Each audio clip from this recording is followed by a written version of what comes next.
I'm Wes from Recommended Playing, and this guide is going to cover your equipment progression when using Gunlance through Master Rank in Monster Hunter Rise Sunbreak. If you're playing through the base game, you should use the Defender weapons and Black Belt armor to get you through low and high rank and into Sunbreak's content. If you wish to forgo the catch-up mechanics for whatever reason, you should use the base game equipment progression videos on the channel. There will be links in the pinned comment and video description. You should consider starting Master Rank as wiping the slate clean. You'll want to do the standard practice of killing small monsters and carving them, as well as harvesting bugs, mining nodes, and harvesting bone piles for Master Rank materials. Monster Hunter is a pack rat's game after all. Since you're in Master Rank, you should have access to the full suite of high rank decorations. This makes level 2 sockets on Master Rank gear particularly valuable, as you can socket in whatever skills that you see fit. Level 3 sockets can also fit level 2 decorations, so you can consider 3s as slightly more versatile 2s. For your buddy gear, it really does not matter. Anytime you forge some new weapons or armor for yourself, just use the scraps to outfit your Palamute and Palico buddies. Status weapons are usually my preference, but Poison especially feels pretty weak in Master Rank. Consider status, but just outfit your buddies with easy upgrades. Do not go out of your way for anything buddy related. Just go with the flow. As for talismans, I'll be sticking with a Speed Eating 2, Fire Resistance 1, 2 level 2 socket talisman. This is just a convenient way to get whatever skills you're interested in into your gear. If you wish to follow this guide pretty much exactly, you should use any talisman with 2 level 2 sockets. If you have a better talisman, or you have one that you really like, you should make a judgment call and use that instead. Realistically, your talisman doesn't matter too much. Of course, these are merely suggestions. Every Monster Hunter game has gotten progressively easier, and if you want to be a fashion hunter, be my guest. Sunbreak is pretty easy overall. Gunlance standard core skills apply. Gunlance gets benefits out of Guard and Guard Up. Guard is best incorporated at level 3 and level 5. Levels 1, 2, and 4 of Guard don't feel overly impactful. Try for a minimum of 3 and push for 5 if you'd like. Offensive Guard is expensive, requiring level 3 sockets, but it is a solid choice for Gunlance. You can incorporate Offensive Guard if you choose. There are various styles of Gunlancing. These are largely tied to the Gunlance's shell type. This guide will focus on full burst style with normal shell Gunlances. At the end, there will be a little bit of a final wrap up for long, wide, and maybe even a non-shelling style. You'll want to incorporate artillery to increase your shell damage and load up for an extra shell for each full burst. Your shells cannot critically hit, so affinity-based skills are lower priority on Gunlance. Affinity is still strong, as your non-shelling attacks can still critically hit, but lots of your damage comes from your shells, so prioritize artillery. Gunlance is slow, and you may wish to incorporate various levels of Evade Extender. Evade Extender at level 3 is a pretty heavy commitment, but greatly increases your mobility while gunlancing. You should experiment and figure out if you like Evade Extender and what level you like Evade Extender at. Gunlance also has some horrendous issues with sharpness. Handicraft, as well as Protective Polish and Razor Sharp are skills you're going to want to look at and incorporate into your build. Now it's time to get started. Your first task to get into Master Rank will be to hunt a Daimyo Hermitar in the urgent quest, Uninvited Guest. Daimyo Hermitar is weak to Thunder, Fire, and Ice in that order. Equip yourself appropriately using your best high rank weapons and armor. You will want to try to break the Daimyo Hermitar's shell for a time-worn Crimson Horn. This also can be obtained by capturing. This isn't a huge deal if you don't get one, but it will give you a little bit of an upgrade immediately. Once you've beaten Daimyo Hermitar, you'll have to do a series of tutorial missions. Complete these and you'll get moved to Elgato, your new hub for Master Rank. Before we get into standard game progression, there's one more task to take note of. In Sunbreak, you'll get access to follower quests. These give you NPC helpers to assist you during your hunts. These have their own unique progression from the main story. If you ever need to hunt a monster multiple times for equipment, check the follower hunts to see if you can make progress there. Eventually, you will want to complete all of these, as there are weapon and armor recipes unlocked from them. Most of these are pretty lackluster and skippable, but for completion's sake, you'll want to complete every quest eventually. Now on to the main story. Starting off in Master Rank 1 star, you'll need to do 2 key quests from a list of 4. It's a good idea to start by hunting additional Daimyo Hermitar. The Hermitar chest, arms, and waist are a strong starting point for master rank armor. This will give you guard and lots of socket options for artillery and other core Gunlance skills. Once you have those 3 pieces of the Daimyo Hermitar set, you should hunt Royal Ludroth in You Had Me at Poofy. You should focus on forging Royal Ludroth's Ludroth Shellbreaker Plus. This is not the strongest Gunlance, but does bridge to later ones. This is also an easy build, and you can forge it outright or go through the path using low and high rank materials. Check your item stockpile and adjust accordingly. For your final key quest, hunt Kuluyaku in Need a Hunter ASAP. You should build the Kuluyaku helm and greaves to finish out your entry-level master rank set. The critical eye and maximum might aren't the most valuable skills, but you can add in a handicraft decoration to the level 3 sockets. This gives you some very valuable sharpness since Gunlance suffers from extremely low sharpness.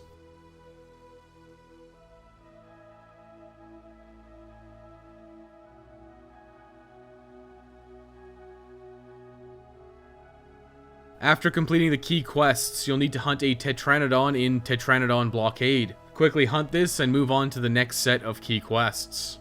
Your primary focus now should be Baroth in Baroth to a Great Start. This is a quest to hunt Baroth, but you should make sure to hunt and carve Renoplos around the area as well. The Renoplos chest and arms are strong options for artillery and have some sockets.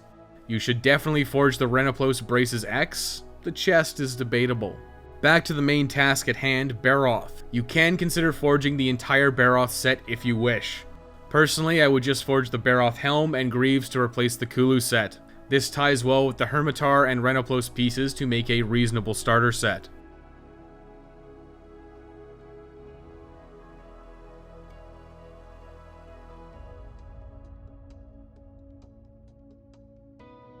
With that set complete, you'll need another key quest to move on. You should hunt Lagombi and Great Baggy in Burr plus Z equals. The materials won't be useful now, but Great Baggy materials will be used in a future armor set. Once you've completed the quests, you'll need to get the next urgent for Scarlet Tengu in the Shrine Ruins. This is to hunt Blood Orange Bisheten. Complete the hunt and you'll gain access to Master Rank 2-star quests. There's only one quest of note at this current tier. You should hunt Rathian in the Queen's Garden. Rathian holds a reasonable power spike for your weapon. You can choose to forge Rathian's Ortland. This loses sockets but gains raw power, trades water for poison, and improves your shell level over the Ludroth Shellbreaker. This is a very reasonable choice to pick up now, but if you're willing to stick it out with the Ludroth Gunlance, you can go ahead and do that. Next, it's realistically your choice, but Keizu is an easy option. Keizu is pretty immobile, which makes it easy to stick to for Gunlance. You should hunt Keizu and the Alabaster Devourer to move on to the next urgent quest. Now you'll need to hunt an Anjanath in Provoking an Anjanath's Wrath. This is a one-and-done quest. Hunt Anjanath and move on to the new set of Master Rank 2-star quests. The best options for you are easily some of the most annoying monsters in the entire game. You'll want to hunt Basarios and Juratotis. I'm sorry. Hunt Basarios in Pent Up Frustrations. Realistically, the entire Basarios set is a consideration. The best piece is by far the helmet, but unfortunately it requires a rare Basarios Pallium. You can consider forging the Basarios pieces or sticking it out a little longer. Personally, I hate Basarios, but maybe you enjoy it, you psychopath. Next up is Juratotis. Juratotis is a lot like Basarios, but it has a different flavor of skills. You should avoid the chest armor, but the rest of the pieces are reasonable choices to forge and incorporate. You can make a pretty reasonable Basarios Juratotis mixed set, but sticking it out with your current offerings is a solid option as well.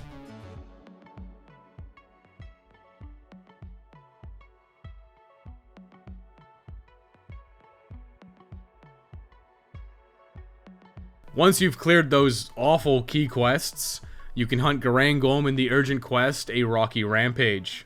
Most of Garangolm's gear is underwhelming, but you can consider upgrading the Ludroth Shellbreaker to the Golem Benedictus. You'll change from normal to wide shells, but gain a huge boost in raw damage. This will also maintain the sockets of the Ludroth Shellbreaker. Personally, I would hold out a little longer, but if you like the look of the Golem Benedictus, go ahead. Otherwise, it's time to move on to Master Rank 3-star. There is a lot of solid equipment at this tier. You will want to start with Shogun Cyanitar in My Cyanitar Gently Weeps. This is primarily to upgrade the Ludroth Shellbreaker into the Droth Romeo. This is a solid upgrade and will maintain your socket options, and that's a good thing. Next, select pieces of the Cyanitar set have decent offerings for Gunlance. Primarily, you'll want to look at the helm, waist, and legs. These provide lots of socket options and good sharpness skills. You'll get some very valuable handicraft offerings from some of the pieces. This is a solid 3-piece set to combine with the next monster on this list, which is Barioth. You can hunt Barioth now in White Knight on ice. You should look at forging pieces of Barioth set to complement your Cyanitar armor pieces. You should consider the chest and arms. Maximum Might can be decent on Gunlance, but the primary reason for forging these pieces is for the strong socket options. You can use the Basarios and Juratotus mix set, or this new Barioth Cyanitar mix set to hunt the next monster. These sets are unfortunately your best options for quite a while, so you should commit some time to forging them. The only other monster worth considering at this tier is Almudron. You'll want the materials for a future armor set. Save yourself some time later, and hunt Almudron now in the Trial of the Almudron quest.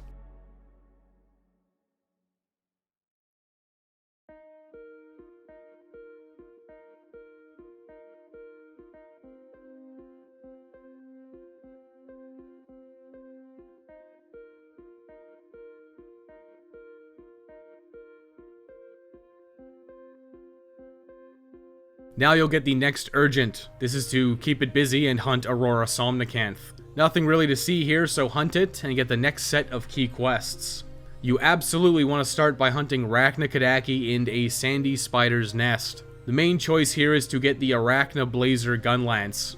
This is not an overly great weapon at the moment, but has a lot of potential down the line. You should pick up this Gunlance now, and you could choose to use it or the Droth Romeo. Next up, neither has immediate offerings. You can hunt Nargacuga in Shadow in the Jungle. This is mostly for main story progress, but Nargacuga does have some evade extender offerings you may be interested in. Otherwise, just hunt it once and move on.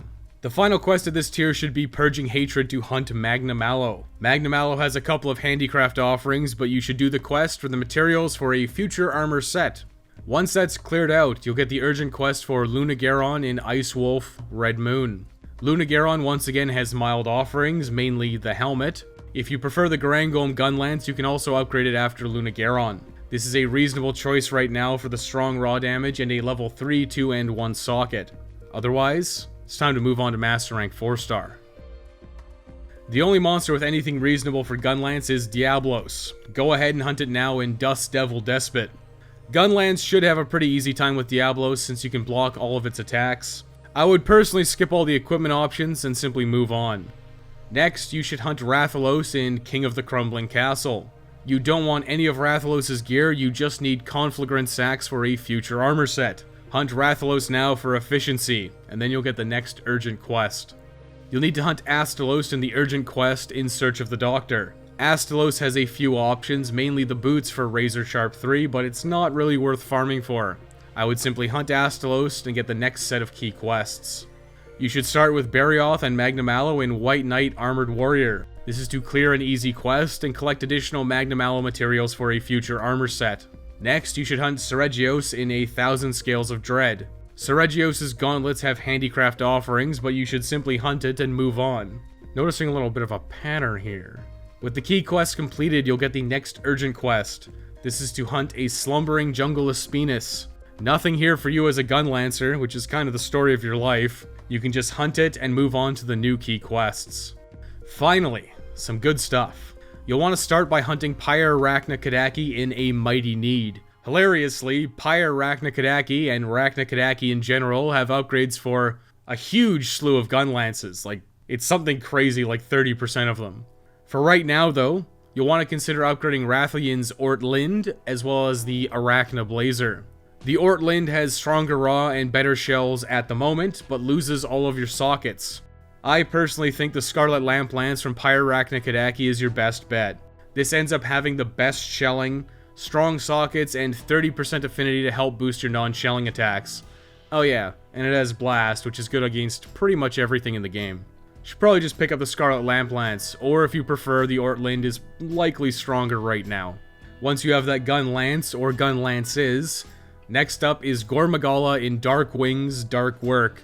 Nothing really here for you as a Gunlancer, so hunt it for progress and move on. You'll now get the urgent quest for Witness by Moonlight to hunt Malzeno. Malzeno is a bit of a wall, but you should be able to come out on top eventually. Malzeno's Gunlance is long shelling with solid purple sharpness. You can consider it if you wish, but it's time to move on to Master Rank 5-star. Master Rank 5-star holds your best gunlancing set for quite some time. You'll want to start off by hunting Basil Juice in Basil Juice Warning. The entire Basil Juice set has everything you'll want in Gunlance. You'll get Razor Sharp, Artillery, Guard, and Guard Up offerings. The Basil Juice set also has a lot of socket options, meaning you can pick up whatever skills you see fit relatively easily. The Basil Juice Gunlance itself is alright, but a superior wide Gunlance will be available soon. You'll want to build the entire Basil Juice set, and wear it as your primary set moving forward.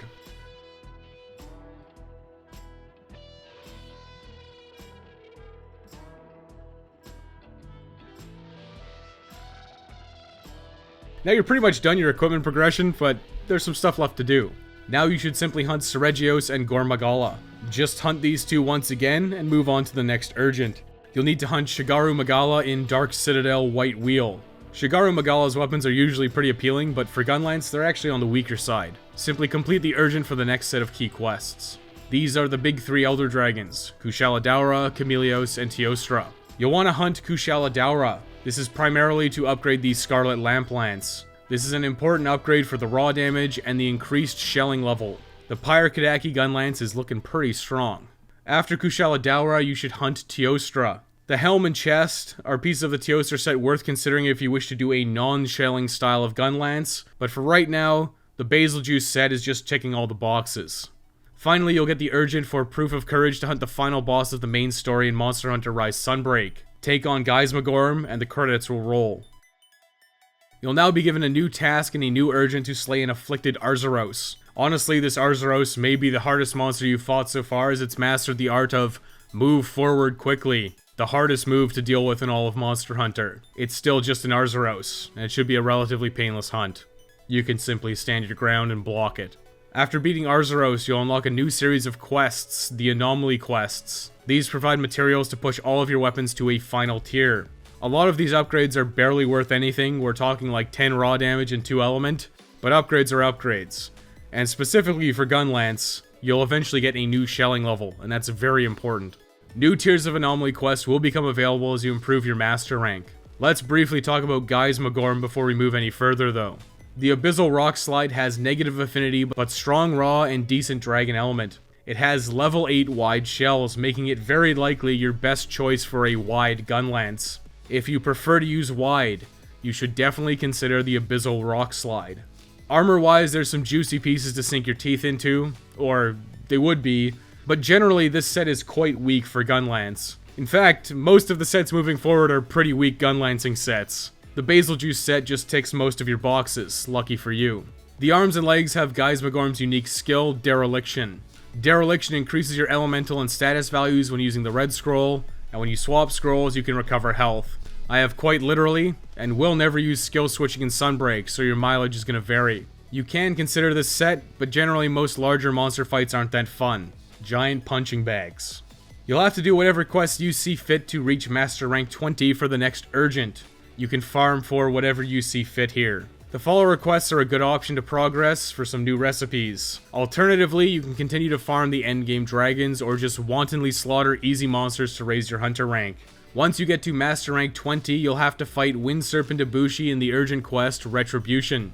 Wind Serpent Ibushi's armor is underwhelming just like in high rank. I don't even want to talk about it. Your next urgent quest is at Master Rank 30. You may want to see the new tier of Anomaly quests, or just continue doing whatever you feel like. At Master Rank 30, you'll get the urgent for Spine-Tingling Divinity Reprise. This is to slay the Master Rank version of All Mother Narwa. Riveting. Just like Ibushi, Narwa's weapons and armor are very underwhelming. Big skips. Basil Juice is the king. Now you'll get a new tier of Anomaly quest to take a gander at. Otherwise, just get to Master Rank 50. At Master Rank 50, you'll get the urgent for Pierce the Heavens. This is for Furious Rajang, a slightly more aggressive Rajang with a slightly altered moveset. Furious Rajang has a unique upgrade path compared to Rajang for weapons. Furious Rajang's Gunlance is a decent choice if you like the look of it. Personally, I wouldn't bother and I'd stick it out with the Scarlet Lamp Lance. The armor is nothing to write home about for Gunlance. keep on basil juicing. The next Urgent is at Master Rank 70. You'll get the Urgent for Crimson Glow Valstrax, our friendly neighborhood rocket dragon. The armor is exactly like high rank, it's fine, but personally I don't think it's worth building, and it's definitely only worth using when you're using a raw or dragon weapon. Just hunt it and move on. Story of Gunlance's life, unfortunately. Capcom really has neglected Gunlance's equipment, and Gunlance in general. It's not easy being a Gunlancer. At Master Rank 100, you can finally fight Scorned Magnamallow. Scorned Magnamallo's Gunlance is a long shelling type, and likely your best bet for a long shelling Gunlance. This is because of its high sharpness and good socket options with level 7 shells. Unfortunately, there's no level 8 shells for long. Yikes. Looks like Capcom forgot that too. The armor is fine. It has more skill swapping nonsense and activation criteria skills. Not anything I'm interested in, and you know what? By the time you've made it to Scorned Magnamallow, well, you should know what's good. And it's the Basil Juice set. That's equipment progression for Gunlance. At this point, you should be well equipped to handle whatever extra content appears after Master Rank 100, and in future updates, which are out now. You should know what good gear looks like moving forwards. Thanks for watching. If you had a good time, you can subscribe for more extremely detailed guides. Likes and comments always help. If you want to support the channel, you can use Super Chat during live streams or use Super Thanks on this or any one of my videos. I'm not picky. Becoming a channel member is also a great option. Hey, you could even subscribe to YouTube Premium. This gives you ad-free viewing on all of YouTube, and every channel you watch gets a little slice of that pie, including me. I won't even remind you that it used to hilariously be called YouTube Red. That was a big yikes. The Patreon is back live. You can support the channel at patreon.com/recommendedplaying or check out the link below. See you next time for Charge Blade equipment progression.